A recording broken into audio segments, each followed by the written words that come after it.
Good morning kapawpaw! Isang maulang umaga ngayong araw na to.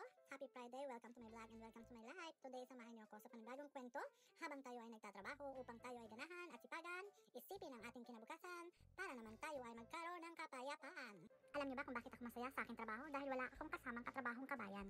Dahil minsan, hindi man natin nilalahat, karamihan sa kanila ay talagang sila pa ang nagiging dahilan para magkaroon ng problema ang iyong trabaho. Kung hindi niyo natatanong kapawpaw, dati ako nagtatrabaho sa isang kampanya na talaga namang sobrang ganda at malakas ang kanilang bentahan. Pero nagkaroon lang tayo ng problema dahil sa mga ating katrabaho, especially sa ating kalahi pa, na hindi ko inaasahan na mismong kalahi pa natin ang sisira sa atin sa ating mga amo para sila ay umangat.